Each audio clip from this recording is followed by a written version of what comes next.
Minecraft is hard. It took me a really long time of playing this game to get comfortable with it. Thankfully, I'm now in a pretty good position and I'm able to pass on some of my knowledge to you wonderful people and hopefully help you improve your building skills. So here are 10 ways to improve your Minecraft builds. First up, we have what I consider to be the most important of them all. Having a creative test world to plan your builds and mess around with some ideas.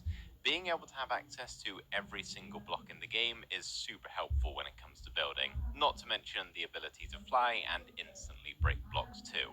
Building in creative mode is just so much easier than it is in survival. You can focus on the actual building and let the creative juices flow without having to worry about the aspects of survival, eating, tools breaking, death, all that fun stuff. This doesn't mean you have to use it to plan every build. Occasionally, it is nice to make something off the cuff in your world without any prior planning, but generally, it'll take less time and you'll be able to build better in creative mode. So if you don't already have one, get yourself a creative world and start practicing.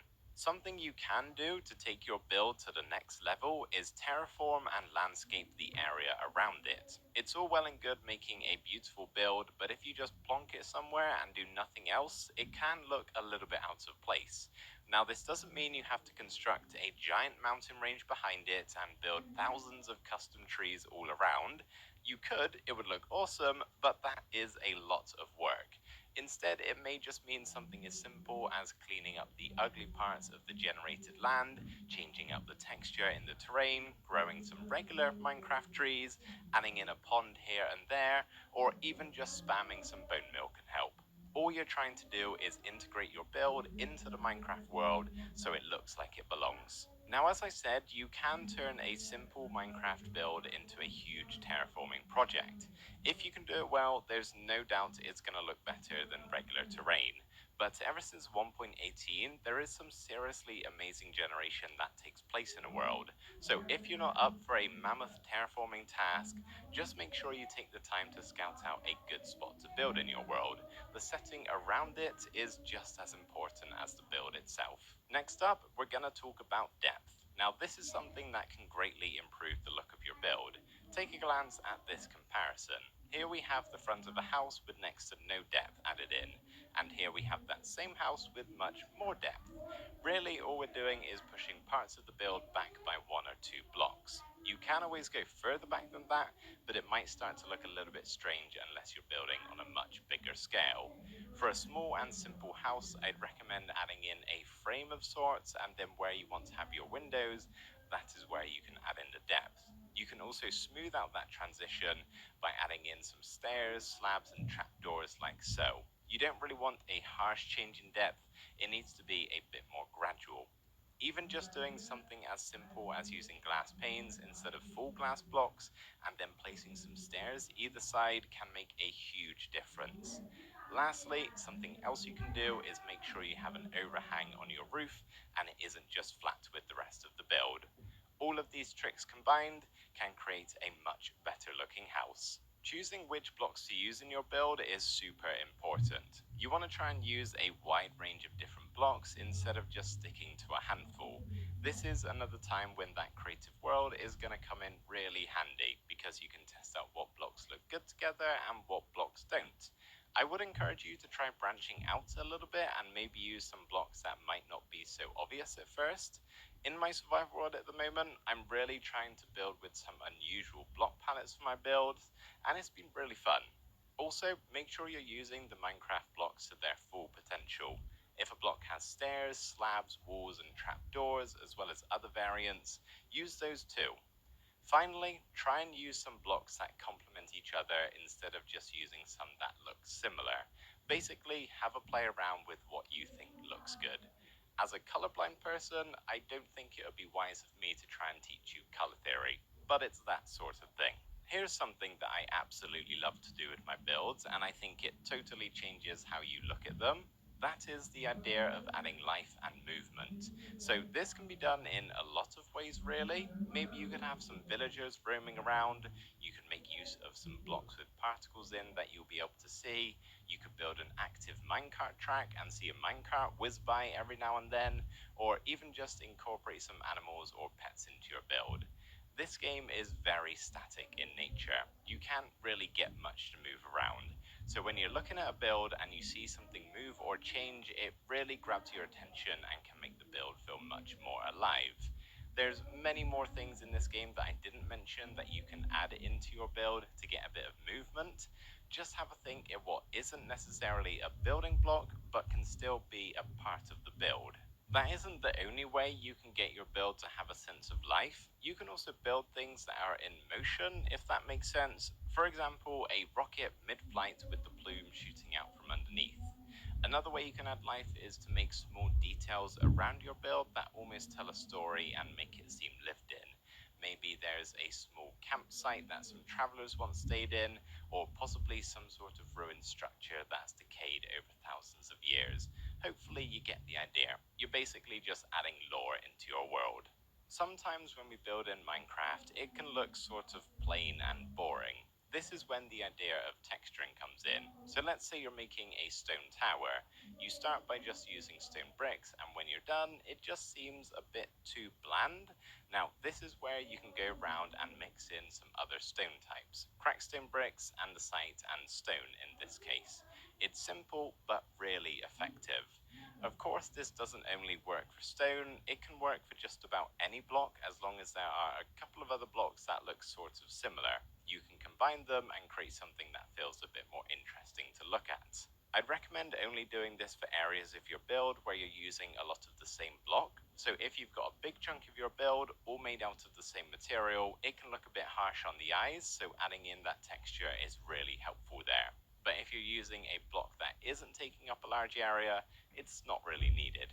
Something else I quickly want to touch on is gradient texturing. Everything I've already said applies here too. The only difference is when you're mixing in the texture, you want to do it in a gradient. If you don't know what that is, then pretty much it's when you go from one color to another, but there's a gradual change, sort of like you're adding in a smooth transition. Just an example, you can go from white concrete powder to calcite, diorite, andesite, stone, cobblestone, tuff, deep slate, and then cobbled deep slate. You can kind of see how we're slightly changing color or shade here. Now I want to talk about how you can take your single shaped house and turn it into something that is much better looking. I think the best way to describe this is that it's like you're adding extensions onto your house. So instead of just having four walls and a roof, you can add some other sections off to the side of the house, round the back, coming out of the roof, or even a tower connected to the build. In my opinion, a build like this looks quite a bit more interesting and complex than something like this. When you're designing a build of this nature, I find it's easier to start with one part of the build and gradually add on the other extensions, as we're calling them, until you get to a point that you're happy with. Sometimes it may mean taking a step back and looking at what parts of the build feel like it's missing something. The next tip is getting a good mix of looks and function. You want to try and strike a good balance between those two in your buildings, especially if you're going to be living inside of it. So depending on your playstyle, you may fall either side of that spectrum. Perhaps when building, you just want your house to look pretty, so all the functionality kind of goes out the window, which may make living in there kind of difficult. On the other hand, you may prioritize the function and then lose out in the looks department. Let's say you're building your survival base. Of course, you want to have everything you need to survive inside of it. That's very important. But there's no harm in adding some things that are purely there for aesthetic purposes and do nothing of use. It's just so that it looks nice. Another way you can mix looks with function is hiding any ugly farms or machines with something that looks a lot nicer. For example, in my survival world, I made a super smelter. It would have looked pretty terrible if I just built this on the surface and left it there. So instead, I hid it far underground, and on top, I made a steampunk-inspired foundry. I even connected the cooked materials to a water stream so I can see all of the items shoot up through the build and into storage. If you've been playing in your world long enough, there's a good chance you have lots of builds dotted all around. Something you can do to make them look a little bit nicer is bring some sort of cohesion to your world and connect them all together. The main way you can do this is by adding pathways around your world, leading from build to build. This just helps bring everything together and makes your builds feel more like one big build as opposed to lots of little ones. Even if something you've built is really far away, it can be quite enjoyable to build a long dirt road that you can walk to and from on. You can also use the idea of terraforming and landscaping to achieve this connection. Having all of your builds be surrounded by similar custom terrain certainly makes it feel like one and the same. The final tip I want to tell you guys is detail your builds. This is a really important aspect of building that can take your house from looking a little bland and boring to super interesting and elaborate. Now, I could talk forever about all of the different types of detailing you can add to your builds. So instead of making this video go on for much longer than it needs to, all I'm going to do is get some footage of the details in my builds from my other worlds and show them to you like I have been here. Hopefully most of them are fairly self-explanatory so you can understand what it is that I've built and get some ideas that way. I think it's best to add in all of the details as a final step for your build. So once you've gotten the main build in place, you go around and add in all of the little bits of detail that just ties everything together. So there we go, everybody. Those are 10 ways to improve your Minecraft building. I really hope this video has helped you out, but if you feel like you could use some more pointers, then you can check out my 100 building tips and tricks video that hopefully should be on the screen now. It covers quite a lot more than this video does, 10 times the amount actually. Now, one thing I quickly want to mention is that everything I've said in this video isn't necessary. You don't have to incorporate these tips into your playstyle to make your builds good. Every Minecraft build is good so long the person making it thinks so. All what I've said in this video and will continue to say in my other videos are simply just tips. As long as you're having fun and enjoying building, that's all that really matters. But